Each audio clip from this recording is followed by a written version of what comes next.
Florence Nampijja ne Diamond Platinum essaawa zonna munange emikolo gyandituwako ogenda kuba ng'obifuna mu maaso awo ne Ripazo bamulangidde obutaba na talenti banange Namukasa Jane yeekalakaasa bulala akatambi nako weekali mu maaso awo Tamale Mirundi Junior avudde mu mbeera era nga ne Honorable Hadija Namyalo munange ebintu biwanvuye byaze n'avumira abantu ku live ogenda kubanga byonna obifuna wano ku Sylvia News Extra mugamba mutya mwasibye mutya abantu bange Honorable Speaker Anita Amongi munange naye bongedde okumwaniriza nga enkola yaffe mbasaba video eno mugimpe like era nensaba gwe wenna ate n'abakusubscribinga wano ku Sylvia News Extra nti mukwano subscribinga era onyigene mu notification bell olemesulwanga byonna byemba nteekayo wano ku Sylvia News Extra nenyongera okusabirako mmwe mwenna abalwadde abakosefukosefu tinsaba ekisa kya Mukama ate kibatuukeko ba mikwano Sheikh Ashraf Dembe omusome w'edduwa akola ku nsonga z'amaka oyagala kufuna butuuze bweru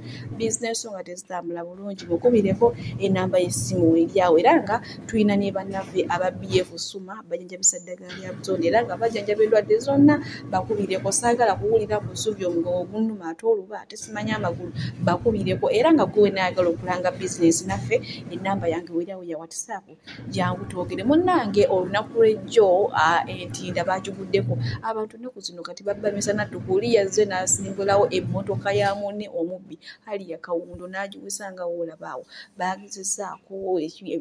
ekisoboka kyonna okugezaako kumugoba okukola kinasikaali n'akubako kaawa amasasi ne munnaye nga tewali kyakutaasa emmotoka ng'omusajja yagitutte dda bannange ekonomi eno kati wetutuusizza omuntu yeewaayo ekijja kijja oba munkuba ssasi oba munzita naye ng'emmotoka ngitutte emmotoka y'abandi ne bagitwala ono abadde yazzeemu mu galagi kukola ki abadde yazze mu galagi bagikebere naye munnange yazzeeyo nga lonsa yaliddeyo ku booda kale obubbi ng'obwo munnange bwe tweyongerayo emabegako awo Honorable Speaker Anita Amongi yavaayo n'akakasanga wajoyinize TikTok kati munnange ba TikTok bo bakyamwaniriza mu masanyu naye balina ebintu bye bamugambye nti singa bakuyisaamu egaali singa bakwanika yanika wenna tovaayo noonenya omuntu nti eno gye wajja bino wabeerayo bakoowu batatya danger so weesibe bbiri manye wantu gye wajja tewabeerayo bitiibwa eteri agenda kubibiitambw ate simanyaho naliposipiika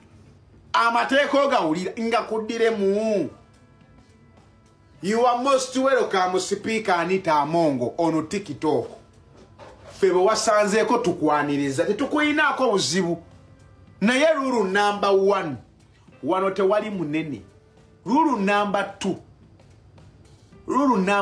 wano tetunyiiga ruru number 3 bw'osanga nga Balista Timo nga ali ku live tapingirawo screen sharinga live eyo ruru number 3 ruru number 4 bw'okolanga video tojjaako comment section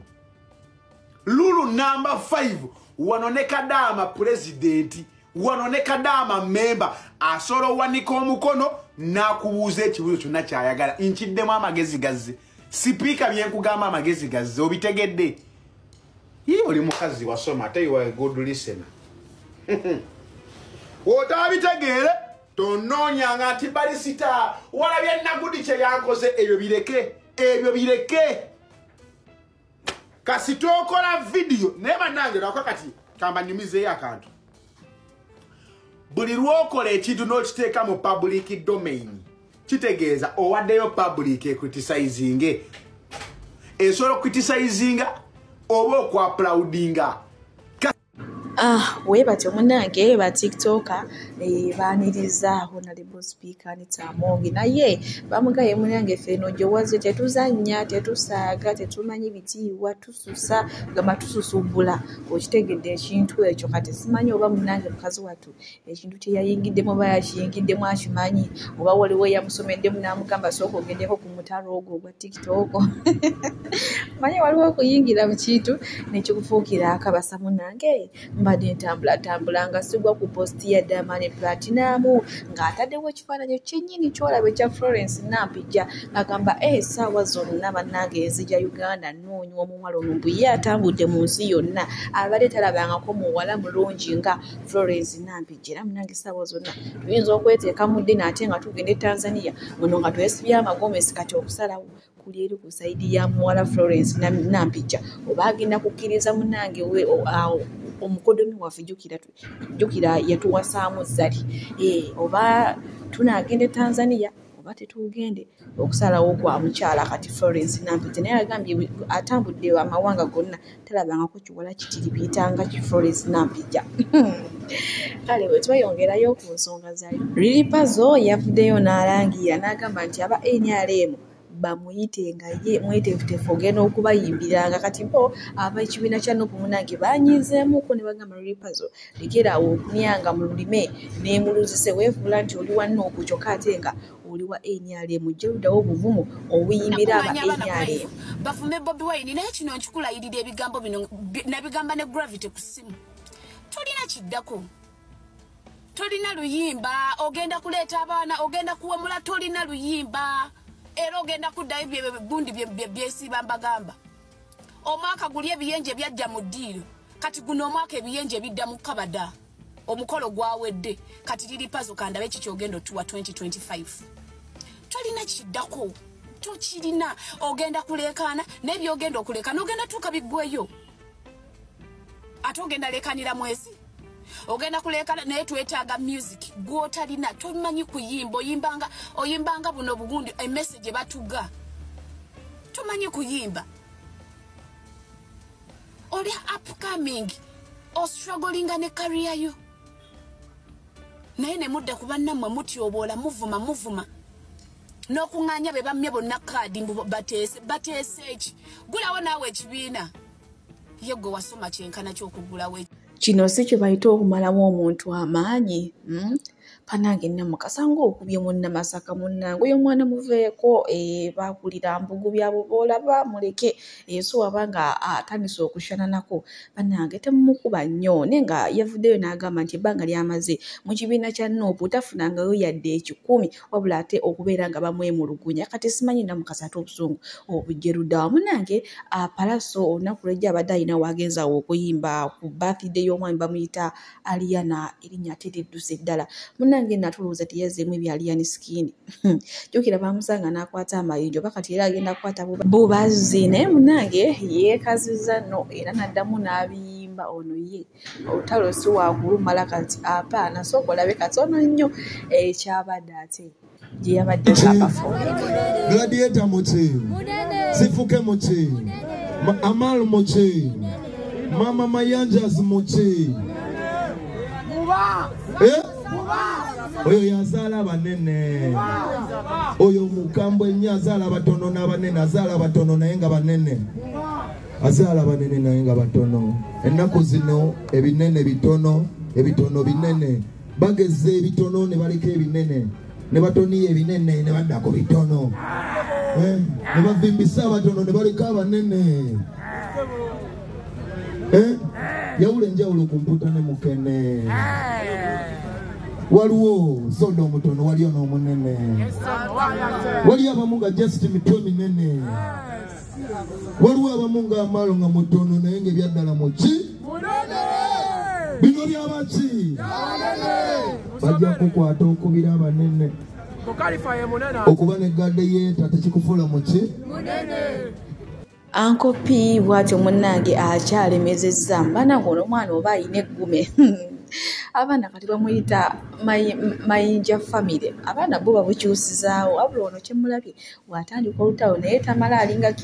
kingisaha gwe nali manyi nti ye ayombanga abakazi kuba abakazi fe abayomba n'oyomba mu ttuntu n'oyomba ku makya naye maama n'abasajja bayombera ddala kale bwe tweyongerayo ku nsonga za Aliana Skin munnange olunaku olw'ejjo Kapere yalabikiddwako ng'alina Aliana Skin era nga ekibuuzibuuzi ekiriwo kigambibwa mbu abadde yagenze amuwe school fees w'abaana ne tugamba yi Bobby yetwala Kapere e Dubai mbadde manyi ne school fees z'abaana byaggwa kibuuzibuuzi kitambuleyo sinaba kukifunako obukakafu naye nga kyekiriwo okuba nga Kapere yalabikiddwako ng'alina Aliana Skin ng'amukuba obwama kati obwama obwo bondowooza abantu bwe bwafuddemu nti abadde amugamba school fees w'abaana ajjukira okusoma kutuuse mbu Bobi Wine ayinza okuba nga yamukozesa bukozesa n'amusuula awo ne naye era omutwala e Dubai aba amukoledde binene munange sigenda kuluyisa era nkuvuze buteerevu paka wasaanya ono nno yavuddeyo n'alaga obutali bumativu eri ku Bobi Wine oluvannyuma lw'okutwala Kapere e Dubai agamba Bobi Wine ekintu kye wakoze kyabadde kibi nnyo nti wali badde otwala ye kennyini Ssaanya mu kubanga y'omu ku baavaayo ne bafiirira eggwanga lyaffe Uganda ne batuuka n'okumusiba mukomera emyaka ena nga ayagala eggwanga lyaffe libeere bulungi mbwera eyaleeta eddembe mu Uganda Ssaanya bannange bingi ng'ate wengenda omubatuusaako maaso wano nammwe musobole okumwewulirirako ate tweyongereyo n'agaleero yenna yogera mu America yamututte Dubai nange njagalayo nze nali nsuubira nti Bobi Wine ekintu kyagenda okutuwanga okutwebaza okwebaka mukomera kututwalako mu America mu Seattle tuwumulirekeyo nga batabani be kye nali nsuubira olwaleero bukyava mu kkomera ne bagamba nnoonyeza Bobi Wine abuze simanyi oba ndi mulaba naye mwangamba nabalyamu olukwe simanyi ndi ku mission simanyi biki ani ndabagamba embeera gye twasanga eruzira newe yali badde Bobi Wine yali sabe gavumenti ekisonyu njagala okusinziira wano okugamba ba TikTok bonna buli omu kozesa omukutu oyogere ku birungi gavumenti byekoze saali yagadde tufuuke kiiso kya mbuzi ebimu mu birungi gavumenti ya mwami Museveni byekoze Museveni yaleeta emirembe mu Uganda wadde nga nupute ebimu abamu temwagala mbyogereko naye kyekituufu mu Uganda omuntu asobola okutambula ssaawa 8 gwa kiro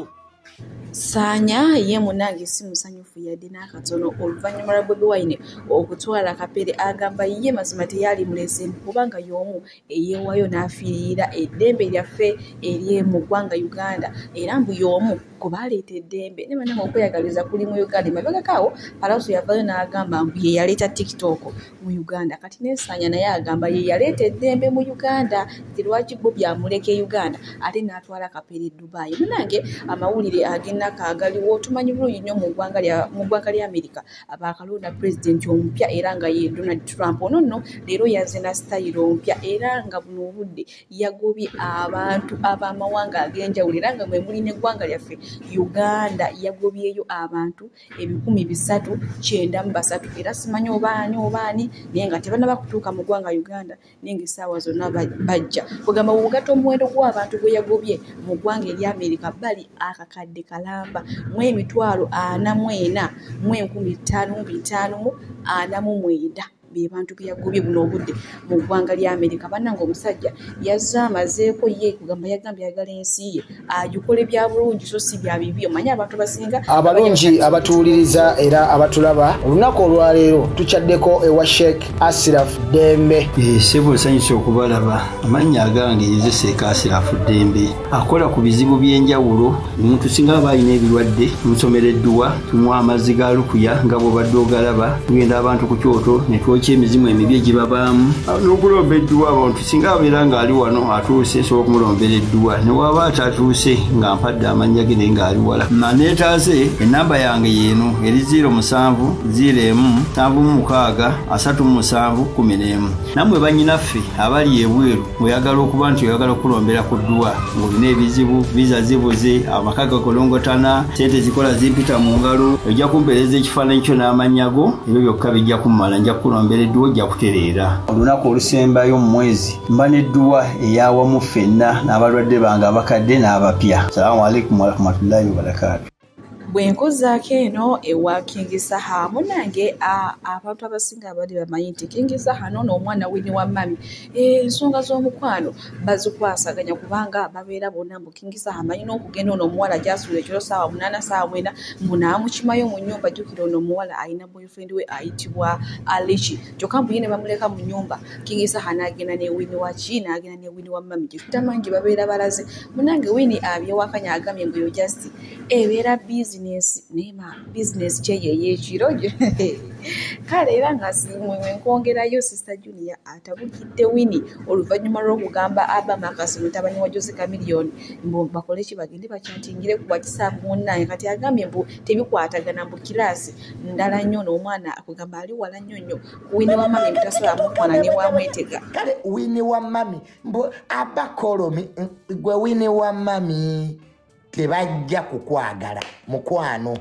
yuwe Ugandan product goma bagulu nedi bakulye yuwe Winnie totusombowa embuzi terinyirambwa embuzi terinyirambwa goina kubeera wano Winnie wa mami ffe tukulye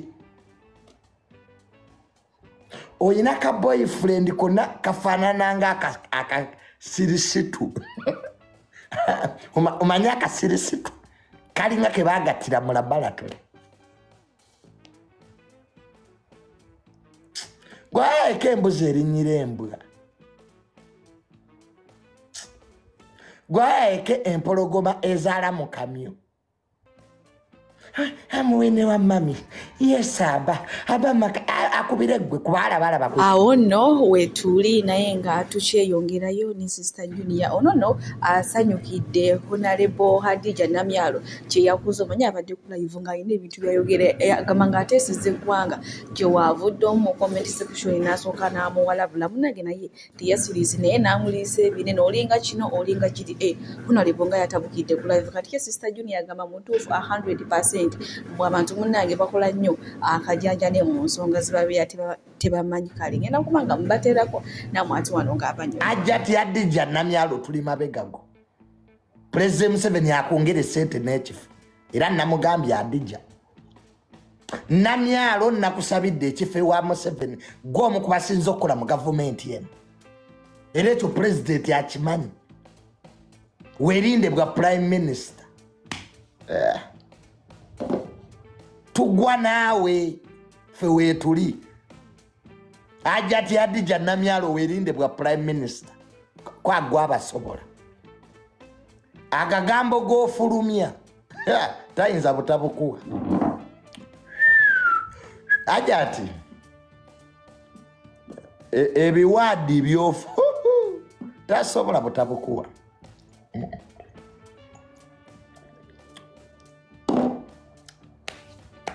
awe tuli mabegago vuma bawe baba atabuse bw'atyo Sister Junior munange bw'alabise era nga ye asaba omukulembeze w'eggwanga ayongeze ku ssente Honorable Hadija Namyalo mu kiseera kyekimu maaso wano ngenda kuba nga ate mbalekerako omukulembeze w'eggwanga wamu ne First Lady ate nabo nga balina ebibuuzo bye bali okubasoyasoya kana akatambi katambudde nnyo naye maama abantu nga mwogera nnyo bananga abantu nga mutoko musomugamu tumanyi tunono ye pulezidenti waffe kale nze kambasibule omukama abampeere kyonna kye musinga okwagala gwe wenna ayagala Subi News Extra naye maama abantu boogera. So, I'm always asking questions. I'm usually asking questions and making jokes, but today I have a small statement to make. That since 1986, I've done some little research. Since 1986, the population has increased from 14.7 to 46, I think, in 2024. Wow.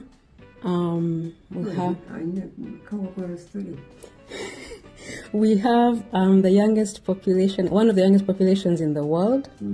Most of the killer diseases we used to read about at school are wiped out. Yes. And there has been, people live in peace as much as people can live in peace as human beings. And they live longer, 64 years now. Compared to 43. Yes. So today, me as me, and I think I speak for others who are of like mind and like heart. I want to say thank you. thank you to you, Daddy. And thank you to those who went with you all those years ago, who caught your vision. Thank you for your courage. Thank you for your steadfastness and your devotion and your kindness. I wanted to just say thank you. Thank you. You passed the test. Oh. Kubanga fa baganda tugamba. Njenta sima ebora ajuwa. I don't know what that means. The one who doesn't thank will never get people who give him more. Oh. Njenta sima ebora ajuwa. Okay. But now you have